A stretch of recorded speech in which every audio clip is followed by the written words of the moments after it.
지난주에 저희가 그 9번째 시간으로 이제 오직 믿음으로 해서 로마서 4장의 내용을 저희가 시작했죠. 그래서 지금 저희 로마서 4장은 그 율법과 복음의 관계성을 설명하는 이 본론의 지금 세 번째 그 단원이죠. 우리 본론의 첫 번째 시작이 우상 숭배와 동성애 문제였고, 그 다음에 본론의 두 번째가 유대인 성도들, 유대인들이 율법과 할례를 강조하는 표면적, 형식적인 그런 신앙의 외적인 것을 강조함으로 인해서 오는 갈등, 로마 교회에 있는 갈등에 대한 그 갈등이 어디서부터 시작됐나? 율법과 복음에 대한 정체성을 정확하게 분별하지 못하기 때문에 오는 문제였죠. 그것이 로마 교회 한 교회의 문제가 아니라 초대교회 전체 문제가 있기 때문에 지금 본론의 3장부터 8장까지의 핵심, 이 로마서의 핵심 내용은 무엇인가? 율법과 복음의 관계성이에요. 그러니까 율법이 왜 필요했나?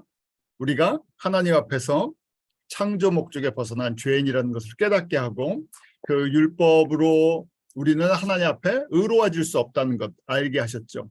그래서 율법을 정확하게 알 때 하나님의 새로운 법, 의의 법, 예수 그리스도의 생명의 법이 우리에게 절대적으로 필요하다는 것을 알게 되고, 그것이 바로 복음으로 연결되는 것이죠. 바로 예수 그리스도께서 이 땅 가운데 오심으로 말미암아 우리가 율법 안에서 죽을 수밖에 없는, 심판받을 수밖에 없는 존재가 다시 하나님 앞에서 의롭다 인정함을 받는 율법과 복음의 관계성에 대한 설명이에요. 지난주에 그래서 이것이 믿음으로 말미암아 믿음으로 우리가 의롭게 된다는 내용들을 저희가 살펴보았어요. 그래서 믿음도 결국 어디서부터 시작됩니까? 은혜가 없이는 믿음이 오지 않아요. 그래서 그냥 믿음이 아니라 은혜 안에 주어진 것이 믿음이에요. 그렇게 저희가 지난주에 그래서 이 믿음은 우리가 이 율법을 통해서 하나님 앞에 범죄한 저희가 새롭게 되는 그 길, 바로 예수 그리스도가 우리에게 생명의 길, 의의 법이라는 것을 믿음으로 말미암아 우리가 구원을 받고 의롭다고 인정함을 받는 것이었죠. 저희가 그 내용들을 지난주에 살펴보았어요. 그래서 아브라함의 예를 저희가 보았죠. 아브라함의 예를 보았습니다. 그래서 아브라함의 예를 보면서 아브라함이 언제 저희가 의롭게 되었나 하는 것들을 저희가 이제 한번 살펴보았어요. 자, 오늘 이제 그 이어서 계속해서 말씀을 보도록 하겠습니다. 아브라함이 처음으로 그 부름을 받을 때가 60세였어요. 그리고 지금 이제 아들을 얻을 때가 100세, 40년 동안 믿음의 훈련을 받죠. 저희가 그 믿음의 훈련을 받는 과정 속에서 하나님께서 이제 마지막 아브라함을 99세가 될 때 헤브론에서 아브라함이라는 이름에서 아브라함으로 바꿔주십니다. 그래서 이름을 그냥 고귀한 아버지에서 열국의 아버지라는 이름으로 바꿔주시죠. 그것이 이제 때가 됐을 때 하나님께서 드디어 아브라함이 이런 믿음까지 성장했을 때 이것을 허락해 주세요. 왜냐하면 한순간에 믿음이 자라지 않아요. 아무리 하나님께서 이런 은혜 안에서 이런 믿음을 주시려고 해도 우리 안에 이것이 받아들일 수 있는 그릇이 될 때까지 시간과 훈련이 필요해요. 그래서 우리가 4라는 숫자, 특별히 4라는 숫자가 성경에 4, 40, 400이 이제 훈련의 숫자라 그랬었죠. 하나님께서 어떤 목적을 가지시고 훈련을 시키실 때 이 4라는 개념을 성서 안에서 쓰세요.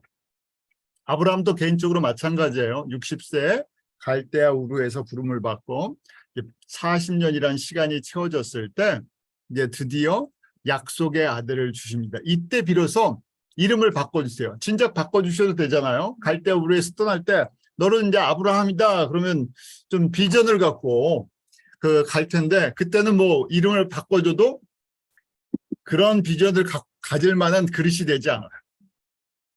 왜냐하면 이제 여호와가 누구신지를 하나씩 배워나가는 단계예요. 여호와를 아는 것만큼 믿음이 생겨요. 저희도 말씀을 배우는 이유 중에 하나가 우리 믿음이 자라려고 하면요. 저희가 말씀을 정확하게 알고 있어야 되는데 어떻게 보면 말씀에 비례해서 믿음이 자랄 수 있어요. 말씀이 한순간에 막 들어가지 않죠. 그래서 말씀을 배우는 시간들이 필요해요. 아브라함도 지금 창세기 17장 1절에 보면 99세 때 여호와께서 찾아와 주세요. 그러면서 전능한 하나님 하면서 엘로힘 하나님께서 이제 말씀을 하십니다. 그때 이름을 17장 4절에 이제 아브라함으로 영원한 언약 속에서 바꿔주실 걸 말씀하기 시작하세요. 그래서 그 언약, 내가 너로 열국의 아버지가 되게 해주겠다, 만국의 아버지가 되게 해주시겠다 이렇게 하시면서 그 증표로 할례를 허락하시죠. 그 언약이 있었고 언약에 대한 증거로 할례를 허락하셨어요. 저희가 지난번에 할례에 대해서 잠깐 나눴었죠. 할례를 왜 이스라엘 사람들에게 허락하셨나? 아브라함 자손들에게 너희는 언약을 갖고 있는 백성들이라는 걸 기억하는 기억장치라고 했어요. 그래서 남자의 몸에 매일 볼 수밖에 없는 그 우리 서컴시전이라는 그 가장 기본적인, 그래서 화장실 갈 때마다 남자들 화장실 갈 때마다 나는 어떤 존재라고요? 갈 때마다 각인시켜 주는 거예요. 너희는 언약 백성이다. 그러니까 이게 쌍방이에요. 하나님은 나의 언약의 하나님이 되셔 이 일을 이루시겠지만 나도 그 언약을 이루어 나가는 하나님의 언약을 이루어 나가는 도구가 되는 거예요. 그래서 창세기 17장 9절부터 11절의 내용을 보면 내 언약을 지키고 내 후손도 이걸 지켜야 된다 하면서 그 증거로 할례다 하고 양피를 베었다 그렇게 돼 있죠. 그러니까 이스라엘 백성들은 이제 다른 목적으로 사는 것이 아니라 이스라엘 자손, 특별히 이제 아브라함의 자손들은 뭘 이루어 나가는 사람들이에요? 하나님의 언약을 성취해 나가는 사람들이에요. 저희가 종종 성경 공부 막 하다 보면 항상 하시는 질문들이 나를 향한 하나님의 계획을 좀 알고 싶다. 저도 그랬었어요. 저도 처음에 예수님을 알고 나서 그 청년 때잖아요. 대학생 때, 청년 때, 나를 향한 하나님의 뜻을 정확하게 알면 내가 무슨 공부를 해야 될지, 직장을 어디를 가야 될지, 그걸 알고 싶다고 항상 궁금하잖아요. 하나님이 우리를 향한 계획이 있습니다. 항상 이렇게 그런 설교 듣잖아요. 그럼 나를 향한 계획이 있으신데 그럼 가르쳐 주세요. 이렇게 하는 게 저희가 갖고 있는 의문점이에요. 그건 나를 향한 계획이 있으면 내가 무슨 공부를 해야 될지, 내가 어디 살아야 될지, 어느 직장을 다녀야 될지, 또 이제 저희가 뭐 교회를 정하실 때도 그러잖아요. 교회를 정할 때 하나님이 나를 향한 계획이 있으면 나에게 딱 기도하는데 교회가 딱 눈에 보이게.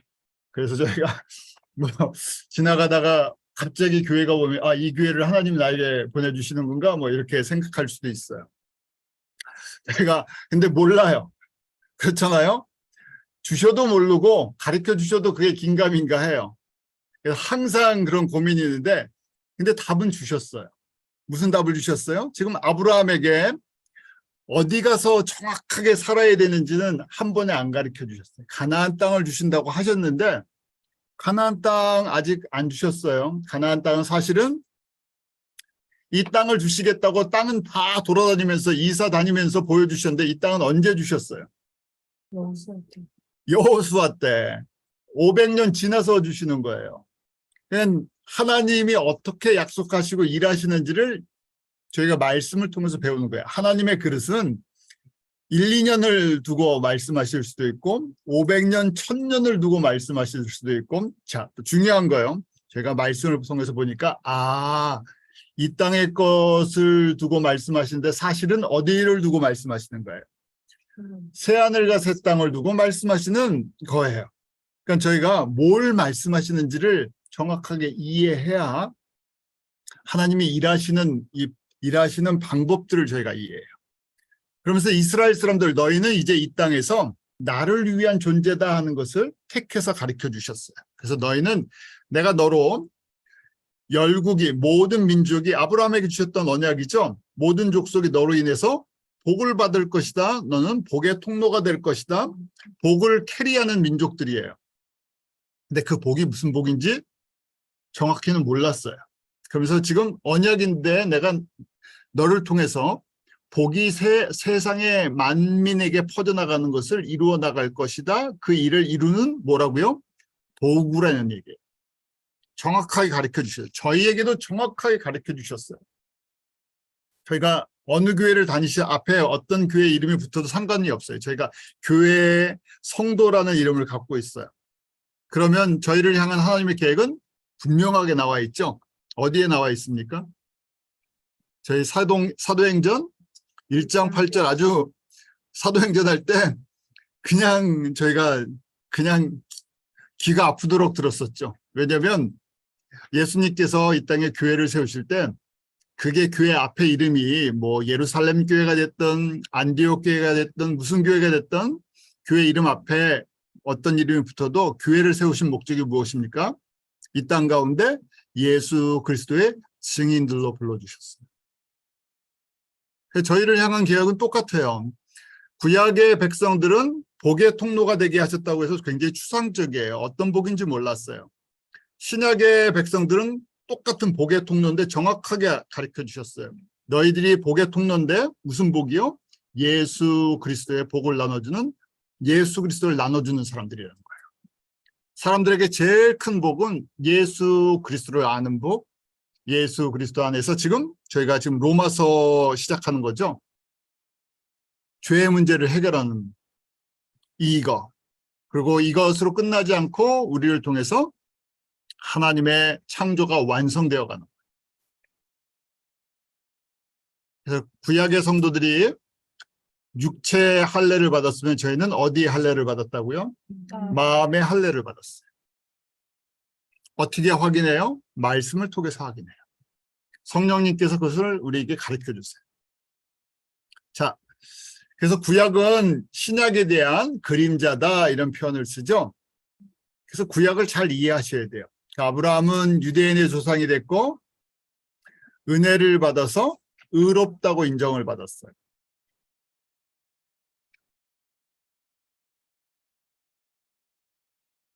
하나님의 자녀가 되려면 은혜가 있어야 되는 거예요. 은혜가 먼저 있어요. 하나님의 택하심이 있고 그 택하심 속에 은혜를 베풀어 주셔서 그걸 믿음으로 받아들여요. 로마서 10장 10절에도 사람이 마음으로 믿어 입에 이르고 의에 이르고 입으로 신하여 구원에 이른다고 말씀되어 있죠. 그래서 처음 의롭다고 인정한 아브라함을 통해서 저희가 어떻게 의로워지는지를 배웠어요. 사라도 마찬가지예요. 원래 이름은 사레죠. 사레는 공주라는 거예요. 프린세스. 공주가 열국의 어머니가 됩니다. 그래서 하나님께서 사라, 다른 여자가 아니라 바로 아브라함과 사라를 통해서 이제 하나님의 구원 계획을 이루어 나가실 거예요. 구체적으로 해서 그 아브라함과 사라를 통해서 이삭이라는 아들을 주셔서 이삭이 믿음의 조상 안에 들어가죠. 창세기 17장이 그 설명을 해주세요. 이제 때가 됐으니까 사레라고 하지 말고 사라라 하라 하면서 16절에 왜 이름을 바꿔주시는지 설명해줘요. 이제 비전을 주시는 거예요. 구체적인 비전을. 40년 훈련이 끝나갈 때쯤 훈련 참 많이 받았죠. 40년 훈련이 끝나갈 때쯤 이제 그릇이 됐으니까 아들을 받을 그릇, 그 다음에 여호와 하나님이 행하시는 일이 무엇인지를 그래도 희미하게나마 이해를 할 때가 됐으니까 이제 주세요. 그래서 아들을 낳게 해줄 텐데 너가 바로 열국의 어머니가 될 것이다. 그렇게 설명을 해줘요.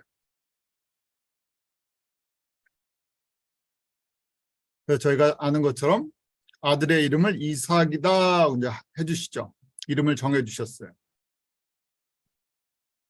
때가 돼서 이제 임신이 됐고 100세가 됐을 때 아들을 낳아서 이제 이삭이라 하면서 우리가 잘 아는 21장 창세기 4절에 난지 8일 만에 할례를 행하죠.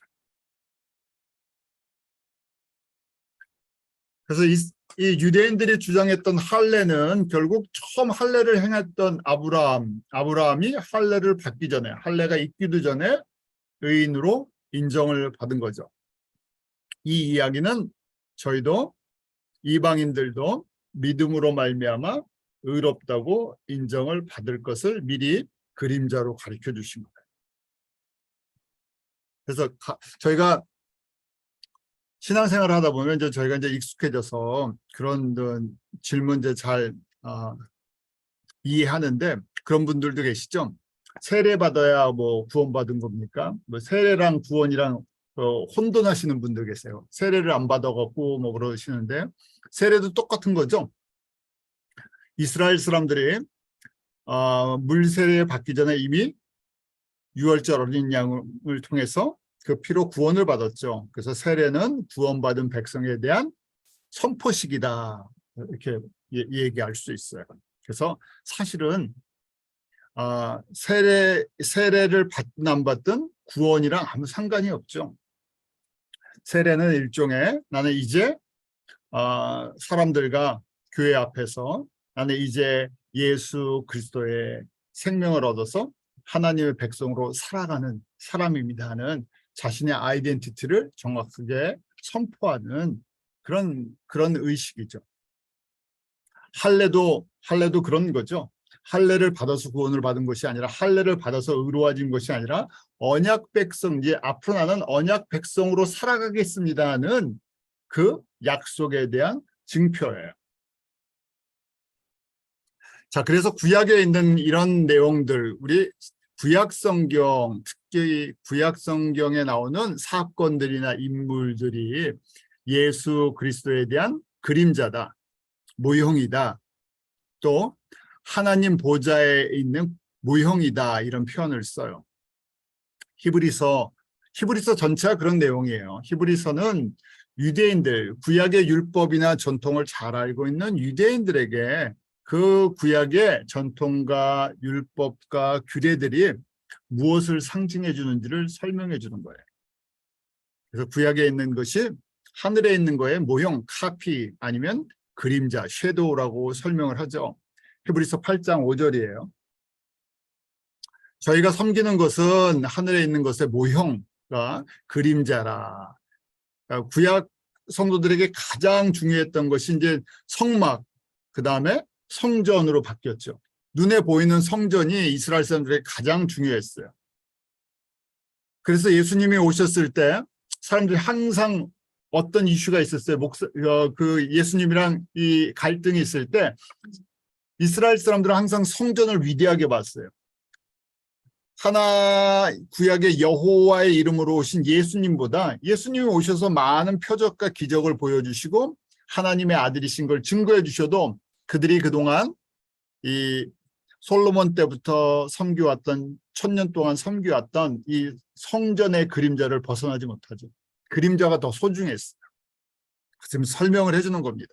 그래서 모세가 장막을 지으려 할 때 지시하심을 얻음과 같으니 가라사대 산과 모든 것을 산에서 내게 보이던 본을 쫓아 지으라. 모세가 본 것이 무엇이었나? 하늘에 있는 것의 모형이라는 거예요. 하나님 보좌를 보았어요.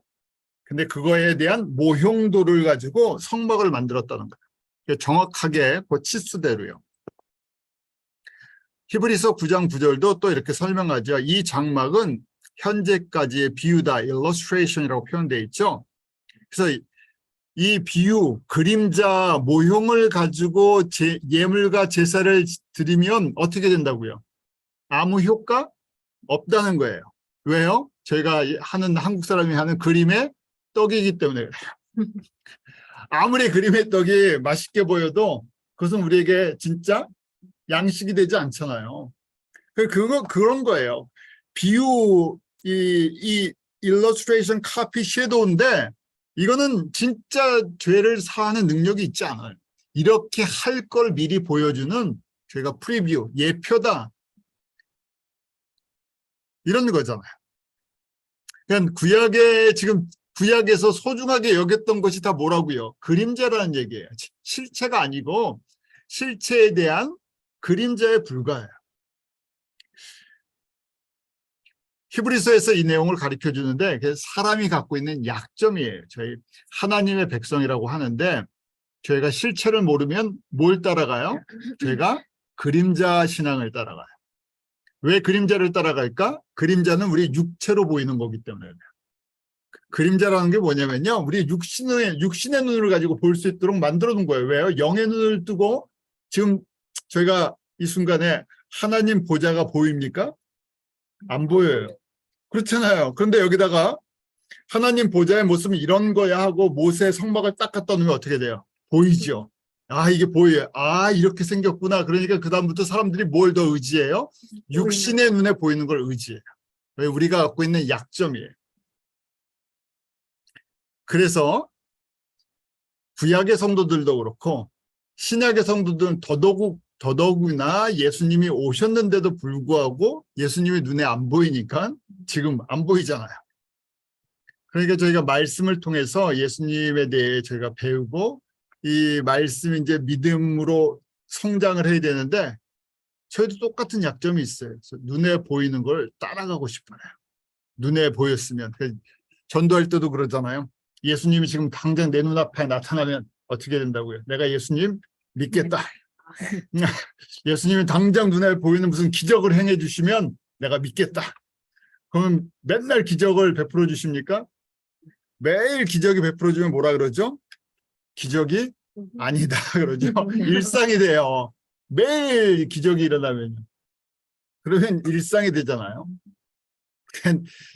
예수님이 기적을 베푸시려고 이 땅에 오신 것이 아니라 기적을 저는 표적이다. 이 사인이라는 것이 훨씬 더 의미가 있는데 표적이죠. 예수님이 누구신가를 우리에게 보여주시기 위해서 우리에게 특정한 목적을 가지고 보여주실 때가 있어요. 근데 사람은 약하니까 그런 표적, 기적, 능력을 보면 어떻게 됩니까? 계속 그것만 보기를 원해요.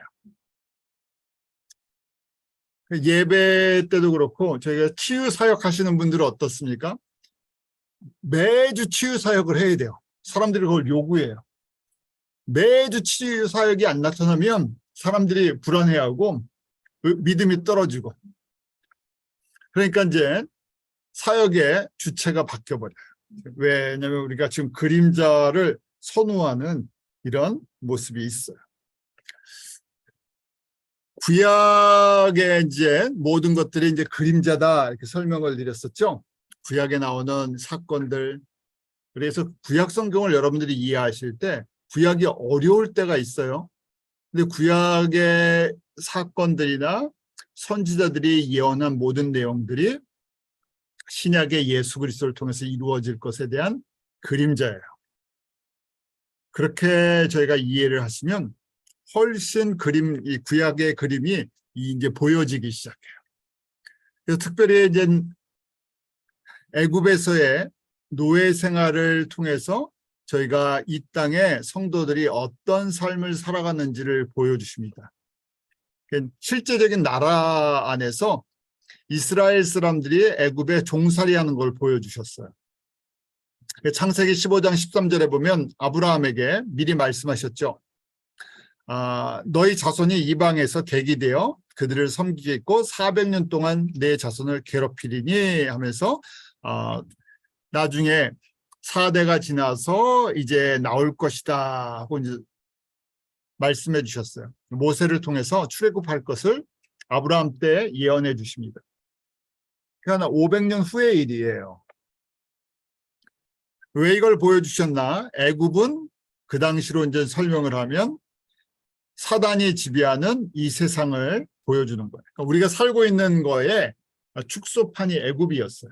우리가 살고 있는 이 땅은 누가 지배하는 세상이라고요? 사탄이. 사단의 다른 이름들이 있죠. 이 세상 왕이다. 이 세상 임금이다 하는 이름을 주셨어요. 그래서 애굽이라는 그 당시로 얘기하면 가장 큰 나라에서 그걸 한번 실습을 하게 하세요. 그래서 애굽 왕 바로는 사단을 상징해요. 이 세상 왕 사단을 상징하고 애굽의 백성들은 사단의 자녀들이에요. 세상 사람들. 상징이에요. 그러니까 저희가 오해하시면 안 돼요. 그래 또 이걸 그냥 직역하지 않고 애굽 이집시언들은 다 사단의 자녀들이구나 그래갖고 지금 살고 있는 이집트에 있는 사람들을 갖다가 이상하게 보시면 안 돼요.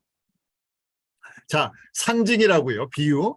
애굽에 사는 사람들은 다 사단의 자녀들이에요. 근데 그 안에 똑같이 하나님의 백성들이, 예정되어 있는 하나님의 백성들이 같이 살고 있어요. 처음에는 구별이 안 돼요. 같이 살고 있으니까.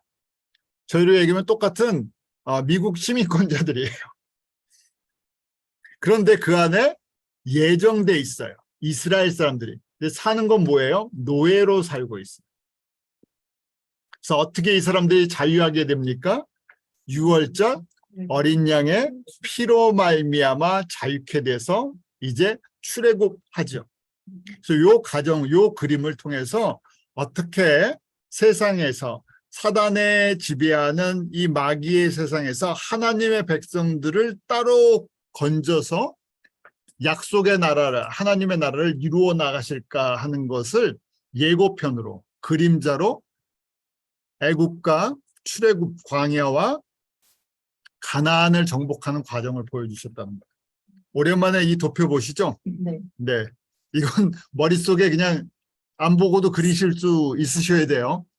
자, 이 그림 도표는 정말 머릿속에 이 구약과 신약을 보게 하는 큰 그림이에요. 그래서 애굽은 이 세상을 상징해 준다. 애굽의 왕 바로는 이 세상 왕을 상징해 줘요.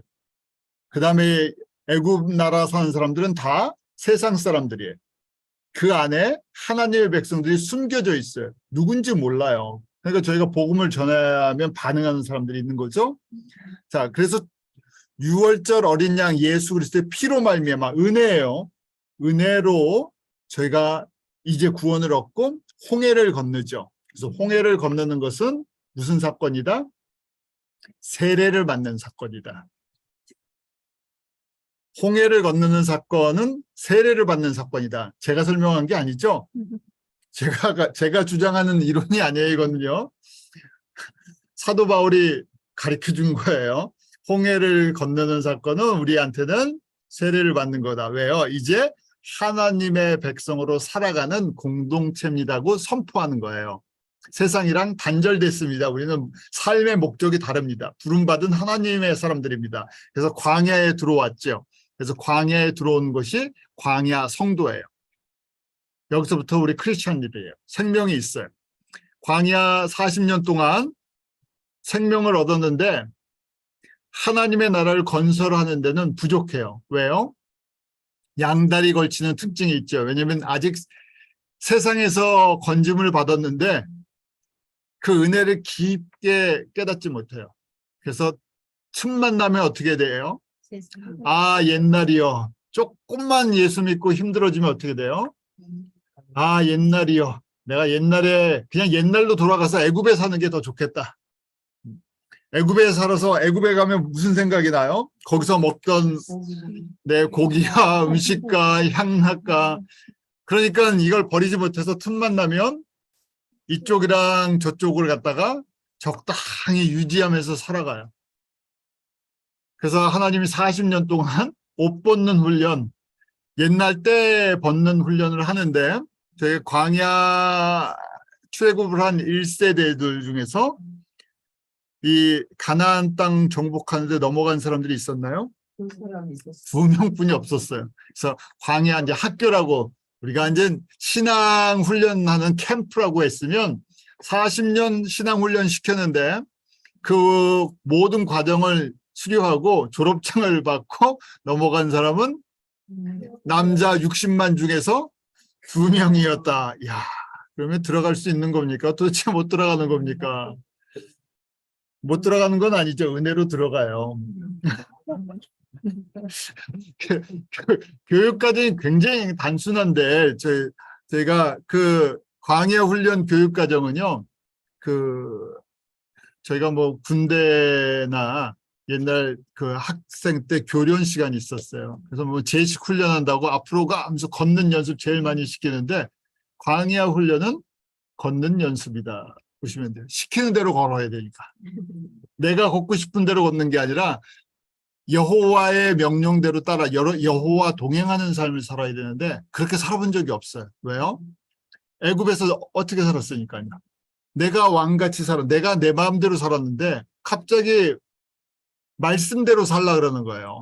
그러니까 이게 안 되죠. 이게 그것만 순종하면 돼. 그게 이렇게 순종하기 힘든가 봐요.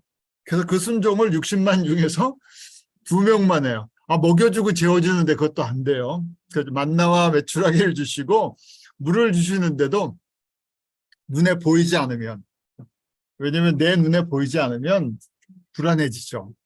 그래서 광야의 훈련은 말씀에 대한 순종을 갖다, 말씀에 대해서 하나님의 말씀, 하나님께 주권을 맡기고 따라가는 훈련이었어요. 자, 그 훈련이 끝날 때 저희가 잘 아는 대로 강에서 태어난 2세들이나 1.5세들이 훈련을 잘 받았죠.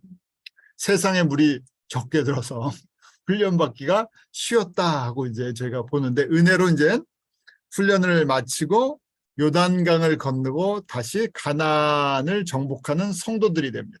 여호수아 그 군대들이죠. 거기서부터 군대예요. 그 약속의 땅을 정복하고 드디어 아브라함 때 약속한 가나안을 나라로 받아들이는 거예요. 500년 이상의 시간이 흘러서. 그래서 눈에 보이는 나라를 갖게 됩니다. 실질적인 가나안 땅을 정복하죠. 그래서 가나안 정복이 어느 정도 끝났을 때 우리 다윗 때라고 보는 거죠. 그래서 아브라함에게 약속하시고 다윗이 정복을 어느 정도 정리를 했으니까 1000년이 걸린 거예요. 실제 정복이 끝난 것은. 그래서 저희가 요단강 건너서 우리가 천국을 비유하는 노래를 부르는데, 요단강을 건너면 천국입니까? 천국이기를 바라는데 천국은 아니에요. 요단강 건너면 가나안을 정복해야 하는 이 하나님의 땅이죠. 그래서 저희가 가나안의 이제 성도들이에요. 가나안 성도들은 우리 헌신자다, 성결한 사람들이다, 뭐 신약의 개념으로는 제자들이다, 어린 양의 신부들이다, 이렇게 표현할 수 있죠. 자, 이제 여기서 조금 더, 여기까지 다 아시는 내용이죠? 다 정리되시죠? 갈수록 퍼센테이지가 줄어듭니다. 왜냐하면 세상을 애굽이라고 했을 때, 애굽 사람들을 100이라고 놨을 때 광야에 들어가는 하나님의 백성들은 세상에서 맥시멈 저희가 봤을 때 3분의 1 안 넘어요. 30% 정도. 그래서 저희가 지금 전 세계 크리스천들, 구교, 신교, 정교회 다 합쳐서 우리가 기독교인을 한 32% 이렇게 보죠. 맥시멈, 지금 어떻게 보면 맥시멈 거의 다 찾은 것 같아요. 그러니까 기독교의 성장이 정체돼 있잖아요. 더 이상 안 늘어나고 그 정도. 저희가 그렇게 봤을 때 하나님의 백성들이 한 30%, 전 세계 인구로 봤을 때 맥시멈, 70%는 예정 안 된 마귀의 자녀들, 70%가 마귀의 자녀들이에요. 자, 하나님의 백성들 중에서 또 가나안을 정복하는 사람들은 더 적어지죠. 자, 가나안에 들어갔는데 처음에는 다 헌신자였어요. 근데 그렇게 정복하고 살다 보니까 다윗을 통해서 나라를 이루었는데, 저희가 이제 여호수아가 죽은 이후부터 그 안에 또 문제가 생기죠. 우상을 섬겨요. 그래서 가나안에 들어왔는데, 가나안 성도들이었는데 처음은 시간이 지나니까 가나안에 들어와서 우상을 섬기는 사람들이 생겼어요.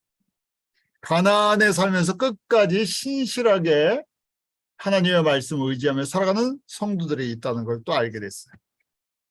자, 그 다음을 한번 보죠. 그래서 이 광야의 이제 특징들을 보면, 40년 광야의 특징을 보면, 은혜 100% 은혜로 받은 이 구원에 대한 감사, 감격이 수시로 잊혀져 가요. 은혜를 자꾸만 잊어버린다는 거예요. 그러니까 저희가 사실은 주일 설교 때나 말씀 속에서 은혜 받았습니다 하는 거는, 가장 첫 번째 은혜는 어떤 은혜가 있겠어요? 내가 완전 타락한 죄인이었는데 예수 그리스도 안에서 생명으로 죄 사함을 받고 다시 태어나는 본어게인이잖아요. 우리 본어게인 크리스천이라고 얘기를 하죠. 거듭난 사람들. 그 감격을 회복하는 거예요. 그 감격이 있어야 그 다음 한 걸음 더 믿음으로 나갈 수 있어요. 그 감격이 없으면 그 다음부터는 내가 사는 삶이 덤으로 사는 삶이잖아요. 이게 모든 게 은혜예요. 건강을 주신 것도, 예수님을 아는 것도, 주님을 섬길 수 있는 것도, 물질도, 모든 게 은혜죠. 그럴 때 내가 주님을 섬길 때 무슨 생각이 안 들겠어요? 세상 생각이 아니라 아깝다는 생각이 안 들어요. 왜요? 왜 아까워요? 내 거를 쓰는 것 같으니까 아까운 거예요. 내 거를 쓰니까 아깝잖아요. 내가 노력해서, 그렇잖아요. 우리의 관점에서 보면 내가 노력해서 일을 했어요. 나쁜 일을 한 게 아니고 내가 열심히 땀 흘려서 수고했어요. 내가 절약했어요.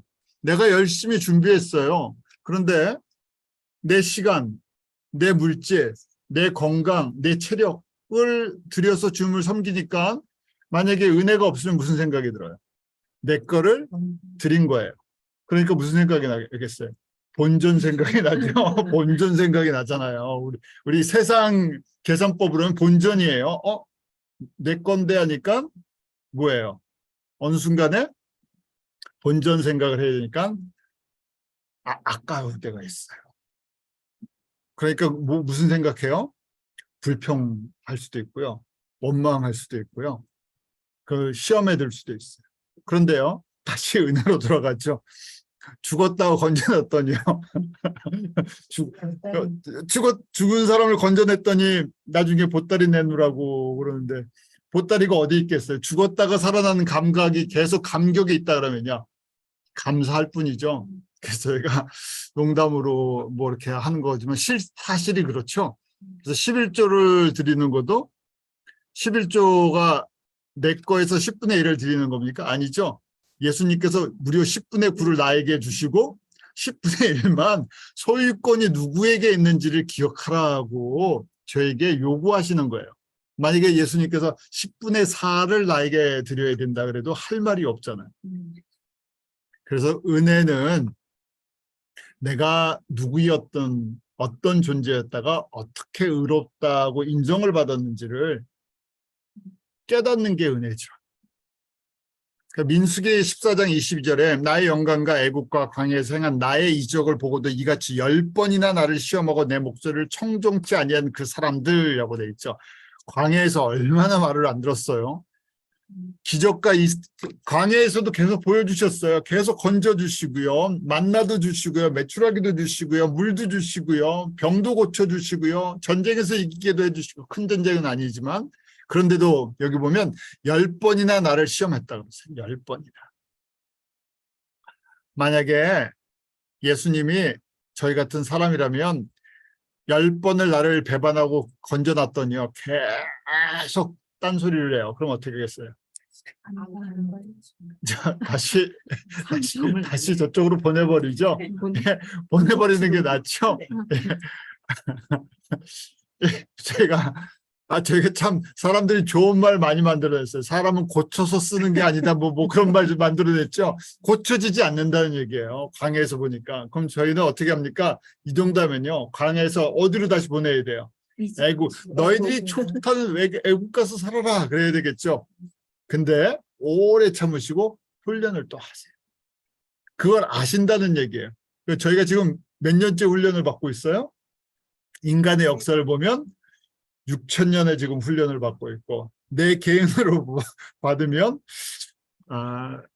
각자 예수님 믿고 훈련을 받고 계시죠. 자, 그래서 그 다음에 그 중에 순종하는 사람들을 가나안 정복의 일꾼으로 군대로 뽑으셔요. 이것도 은혜라는 얘기예요.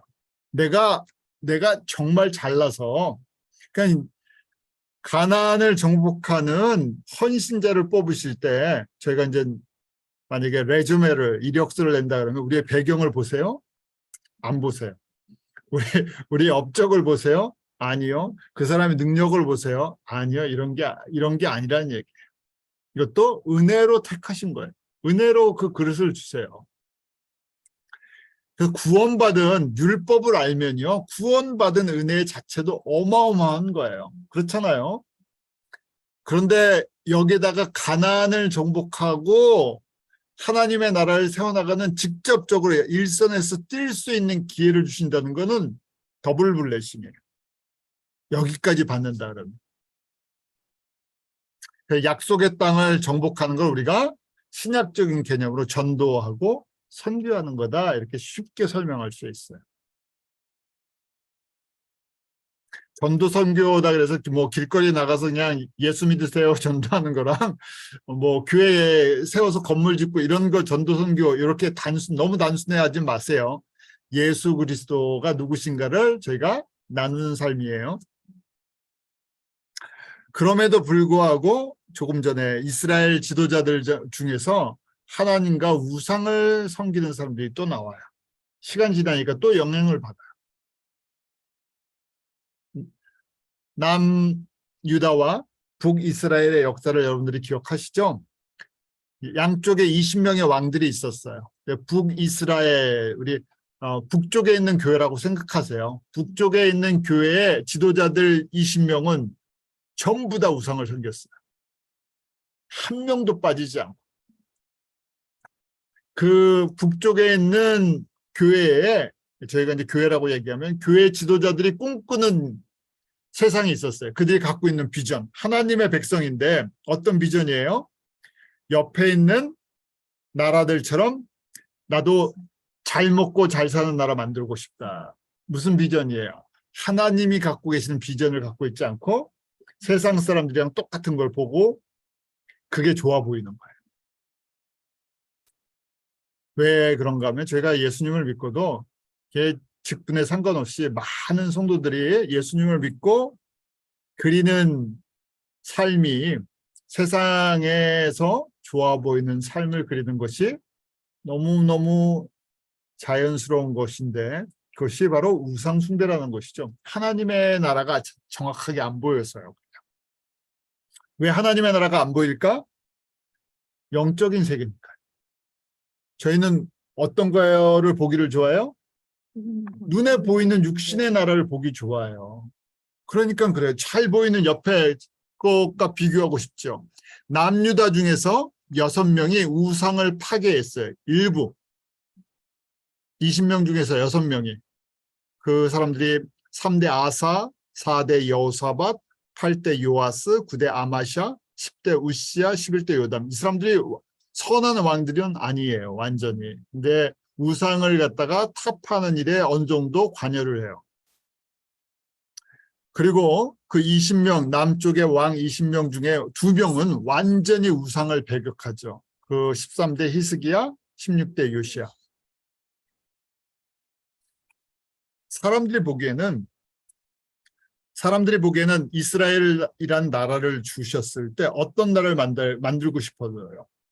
강대한 나라를 만들고 싶죠. 주변의 나라가 침략하지 못하는 것. 그 다음에 저희가 부국 강병이라고 얘기하죠. 강한 나라, 부한 나라 만들고 싶어요. 히스기야, 요시야가 그런 관점에서 하나님이 선하다고 이야기하지 않죠. 요시야도 잘 아시는 것처럼 전쟁 속에서 죽었어요. 그렇게 세상적인 관점으로 그렇게 성공한 왕은 아니에요. 히스기야도 뭐 이렇게 완전히 성공한 왕은 아니죠.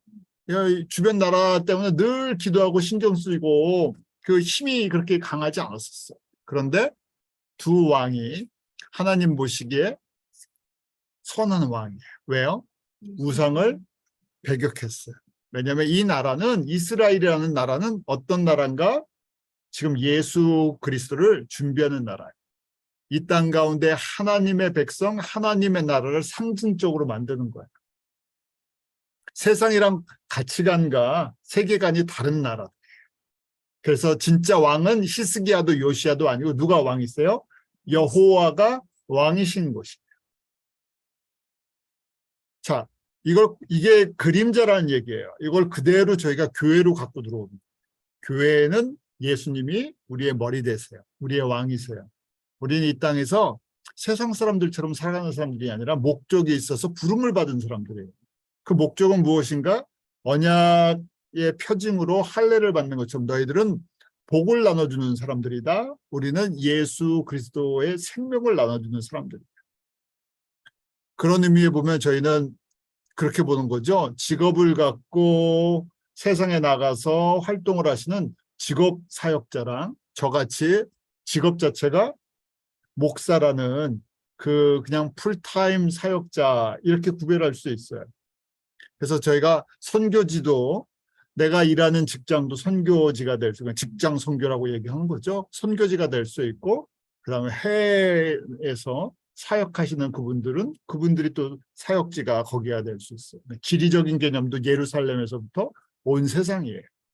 왜냐하면 우린 같은 목적으로 움직이기 때문에 교회가 다른 목적으로 지음을 받지 않았어요. 그래서 저희 똑같은 거죠.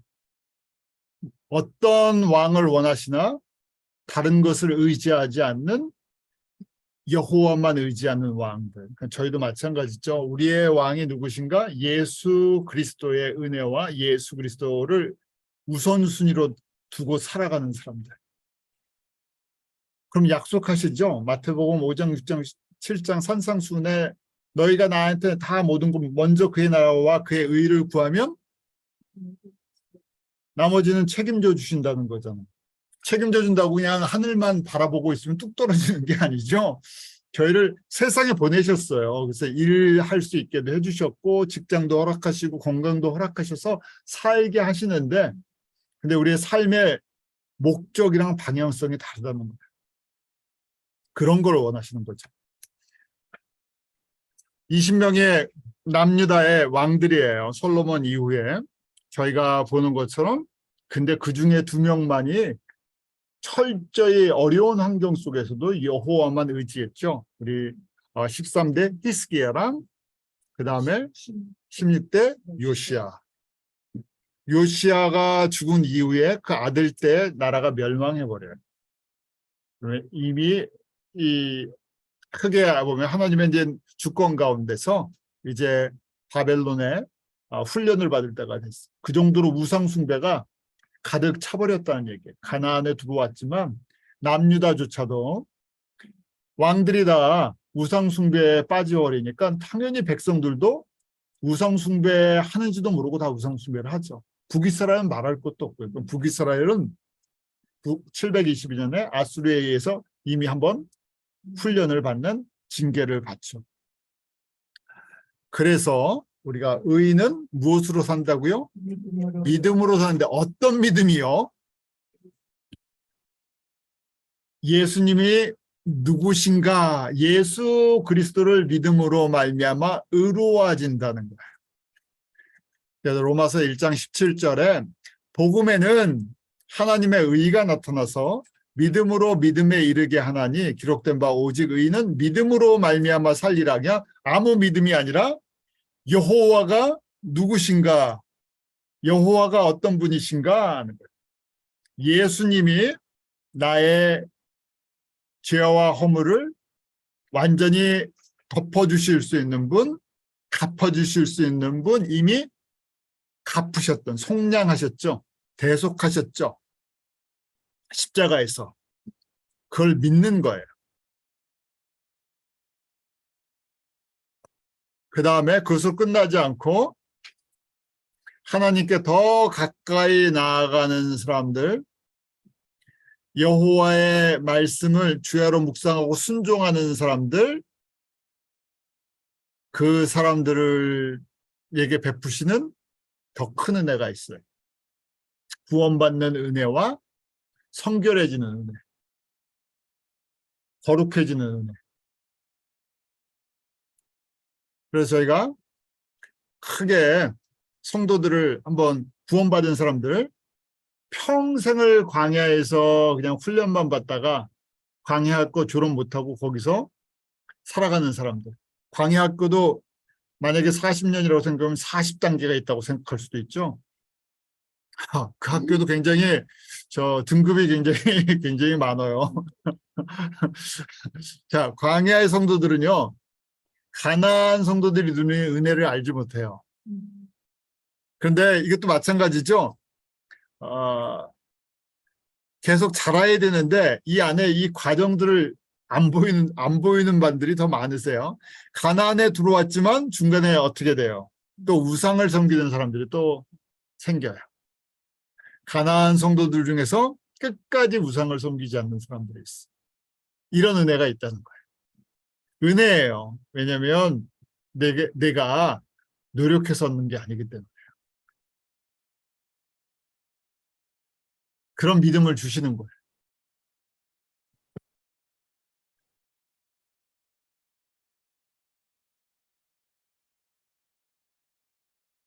저희가 이 내용, 이 그림, 어떻게 하나님의 성도들이 믿음 안에서 이렇게 이런 모습들이 있고 이 안에 성장을 해요. 처음부터 저희가 이 도표 기억하시죠? 처음부터 애굽에서 가나안으로 그냥 건너뜁니까? 아무도 건너뛰는 사람 없어요. 광야 학교를 이 학교에 등록 안 하고 그냥 바로 가나안을 정복하는 사람 아무도 없어요. 이 과정은 다 거치는 거예요. 그런데 통계적으로 저희가 구약의 내용을 봐도 그렇고 신약교를 봐도 그렇고 대부분의 사람들이 어디서 다 크리스천의 삶을 맞춰요? 광야에서 맞춰요. 그러니까 광야에 있을 때는요, 그게 다 똑같은 신앙생활처럼 보이는 거예요. 어디까지 안 가면요. 가나안까지 안 가보면. 왜? 대부분이 다 광야에 있으니까요. 광야에 있으니까 어떻게 보면 주변에 가나안을 섬기는 사람들을 한두 명이로 같이 교제할 수 있으면 그게 은혜죠. 아, 주님께서 저런 믿음을 보게 하시는구나. 우리 가나안에 이제 일반적으로 가나안에 있는 사람들 한 10% 정도, 일반적으로 한 10% 정도 있다고 보죠. 크리스찬 안에서. 교회 안에서 몇 분들은 계세요. 그런데 특징이 이분들은 잘 눈에 안 띄어요. 또 하나님 그렇게 만들어 놓으셨고.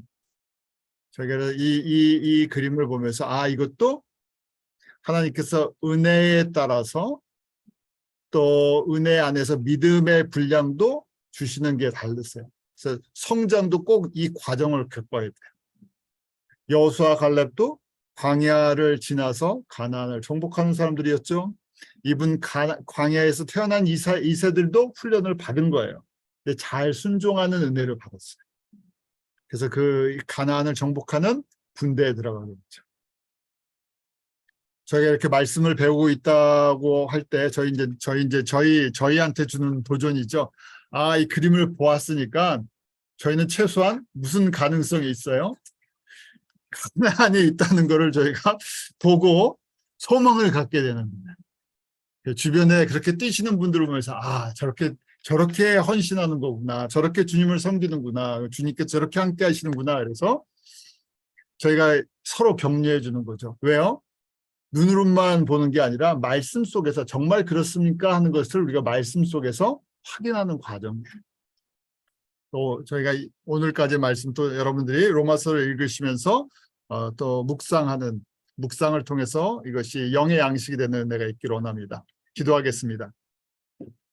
하나님 참 감사합니다. 저희들 이 밤에 이 말씀, 이 은혜와 믿음에 대한 말씀을 저희가 대할 때마다 우리가 무엇이간데 예수님께서 창세전에 우리를 예정하셔서 때가 됐을 때 예수 그리스도의 이름을 듣게 하시고 그 이름에 저희가 반응하게 하시고 예수 그리스도를 믿을 수 있는 은혜를 베풀어 주심을 감사합니다. 우리 가운데 있는 헛된 교만들을 버리게 하시고 예수 그리스도의 이름을 부를 때마다 측량할 수 없는 하나님의 사랑과 그 긍휼하심과 은혜가 저희 가운데 매일매일 채워지게 하여 주시옵소서. 우리 심령 안에 넘쳐나는 주님의 그 은혜와 사랑으로 말미암아 우리에게 섬기라고 맡겨주신 귀한 영혼들, 교회들, 사랑하는 사역자들, 주님의 귀한 믿음의 형제자매들 어느 곳에 있든지 저희들에게 믿음의 눈을 뜨고 그들을 섬김으로 말미암아 함께 하나님의 나라를 이루어 나가게 하시고 다시 오실 예수 그리스도를 바라보게 하여 주시옵소서. 감사하며 예수님의 이름으로 기도하옵나이다. 아멘.